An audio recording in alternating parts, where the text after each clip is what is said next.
السلام عليكم يا شباب. في الفيديو ده هشرح لكم افضل استراتيجيه مضمونه للربح من لعبه دايس في 1 اكس بت. لو تعبت من الخساره وعايز طريقه تزود فيها دخلك فركز معايا الفيديو للاخر. بس قبل ما نبدا ما تنساش ان انت لو عملت حساب جديد وسجلت ببرومو كود جو 199 هتستفاد بايه؟ ضعف الايداع الاول وضعف ايداع كل يوم جمعه. نسبة حظ عالية جدا لأن في أكتر من 10,000 شخص مسجلين بنفس البرومو كود، وده بيرفع فرص الفوز بسبب حجم الإيداعات الكبير وبيزود الدخل عندنا كلنا. تمام. اول حاجه لازم تعرفها ان لعبه دايس مش عشوائيه 100% زي ما الناس فاكره. لا، فيها طريقه تقدر تمشي بيها بتقلل الخساره وتزود فرصه الربح لو لعبت بذكاء. تمام، فركز معايا كده في الاستراتيجيه اللي انا هشرحها النهارده دي، عشان صدقني هتغير من مستوى لعبك نهائي وهتغير من تفكيرك في اللعبه حتى. تمام، بس ما تنساش ان انت تسجل بالبرومو كود عشان نسبه الحظ الجديده عندك في الاكونت. تمام. يلا بينا كده. هنخش الرهان ده ب 100، اول رهان معانا. تمام، اول رهان. طيب انا اعمل ايه في حاله التعادل؟ انا واحد اتعادلت، يعني دخلت جوله كده واتعادلت، انا المفروض اعمل ايه؟ المفروض ان انت هتكمل بنفس المبلغ اللي انت دخلت بيه اللي هو 100، هتكمل بال 100 عادي مفيش مشاكل. تمام كده. شوف انا جالي كده ان انا ايه، كسبت. انت فكره اللعبه ان انت لما بتجيب اعلى من الموزع انت كده بتفوز. تمام، انا كده كسبت ايه؟ 100 جنيه. تمام. نخش كده كمان. لو انت كسبت هتعمل ايه؟ هتكمل بنفس المبلغ. طيب انا دلوقتي خسرت، المفروض انا هعمل ايه؟ المفروض انت تخش على المبلغ الرهان وهتحط 150. مش هنضاعف المبلغ للضعف اتنين. تمام، لان في ناس طبعا بتقول لك لا انا هضاعف كده، انا كده قلقان. لا، احنا هنلعب على الهادي واحده واحده. وضع الرهان كده، تخش على 150. تمام، خسرت برضو اللي بعديه، ده حلو قوي كده جدا. هتبدا بقى ان انت تراهن في اتنين. تمام، يعني مثلا ال 150 اهي، 150 في 200 يعني ب 300. تبدا تقول ايه؟ وضع الرهان. خسرت هتبدا برضو تضاعف. بص كده، تابع كده 300 يعني بقى 600. تمام، بص كده، بص. هي دي، فهمت دماغي؟ هي دي الفكره. هتكسب وهتعوض وبربح كمان. يعني انت تشوف انا كان معايا كام؟ كان معايا 2100، بقى 2160 تقريبا. فانت الفكره كلها ان انت بس تضاعف، هي دي الفكره. تمام، نبدا كده نرجع تاني لاول مبلغ بدانا بيه اللي هو ال 100 جنيه، وندوس وضع الرهان.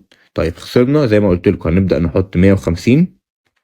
تمام، اتعادلنا هنكمل بنفس ال 150.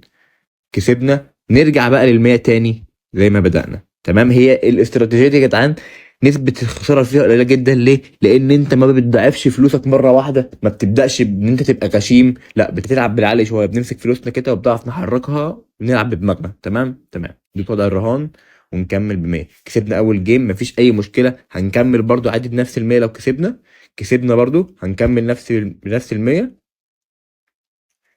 دي خسارة زي ما قلت لكم، الخسارة هتبقى 150، 150 جنيه. تمام.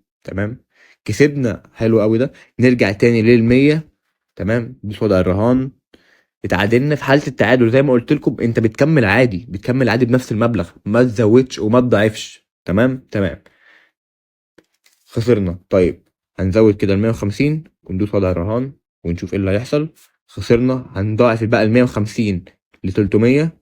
تمام، خسرنا هنضاعف ال 300 هتبقى 600. حلو قوي ده. هو ده الكلام، هي دي الفكره كلها في اللعبه. الاستراتيجيه دي فكرتها ان انت بتضاعف، هي دي الفكره. انت كده كده مش هتخسر كل فلوسك، مستحيل. تمام، لو لعبت بالعقل كده والله ما هتخسر كل فلوسك. تمام. طيب زي ما شفتوا كده احنا كسبنا، هنبدا تاني نرجع لنفس المبلغ اللي هو 100 جنيه. تمام، كسبنا. طيب يا جماعه، عايز بقى افهمكم نقطه. انت لازم يا صاحبي ان انت تحط لنفسك تارجت في اليوم. يعني انا بادئ ب 2000 جنيه، وصلت ل 2600 دلوقتي. انا ممكن اوقف دلوقتي اقول لك انا كسبت 500 جنيه في اقل من 10 دقائق، فانا ممكن ايه، اوقف واقول لك انا كده مرضي. فانت لازم عشان الطمع لازم تحط لنفسك استراتيجيه، وتحط لنفسك حد اقصى يومي للفوز. يعني انت كسبت مثلا 500 جنيه في اليوم، وقف خلاص، وقف وارجع خش بعد 4 ساعات. فاهم؟ اهم حاجه ان انت توقف وترجع تخش بعد 4 ساعات، لازم يكون عدى 4 ساعات. تمام. طب اعمل ايه لو خسرت كتير ورا بعض؟ اعمل ايه؟ المفروض اعمل ايه؟ برضه هتقفل وما تعاندش مع اللعبه، ما تعاندش مع اللعبه. تمام. نبدا كده تاني ب 100. احنا كسبنا اخر جيم ده. تمام، خسرنا ده اول جيم ده اهو. نضاعف ل 150. نضاعف ال 150. ثواني كده، نضاعف ال 150.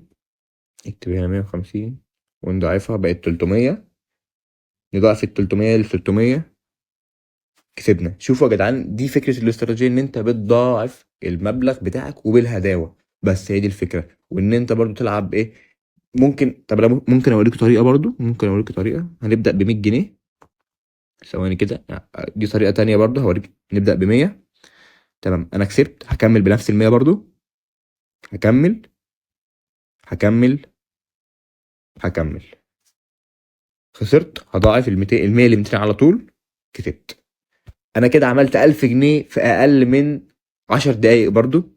فانا كده مش هكمل، انا هوقف الفيديو عندي هنا. بس حبيت افهمك اللعبه بتتلعب ازاي، والتفكير يبقى ازاي، والتعامل مع اللعبه، وازاي تتحكم في راس مالك، وازاي تتحكم في دماغك وما تطمعش. لان انت لو طمعت صدقني انت هتخسر، انما انت لو مشيت بالعقل كده وما طمعتش فانت ربحان والله. واهم حاجه برضو ان انت تبقى مسجل بالبرومو كود بتاع جو 199، لان ده اللي بيساعدك بنسبه كبيره جدا ان انت تحقق دخل. ليه؟ لان بيديك كاش باك وبيديك نسبه حظ على كل جيم بتلعبه. فما تنساش ان انت تكون مسجل. وبكده نكون خلصنا شرح افضل استراتيجيه للربح من لعبه دايس في 1 اكس بت. لو طبقت الخطوات دي بعقلانيه وصبر هتلاحظ فرق كبير جدا في النتائج. فلو عجبك الفيديو واستفدت ما تنساش تدعمني باللايك والاشتراك في القناه وفعل الجرس عشان يوصلك كل جديد. ولو جربت الاستراتيجيه دي قبل كده او عندك طريقه تانية مجربه اكتبها لي في الكومنتات، بحب اقرا تجاربكم جدا. يلا سلام.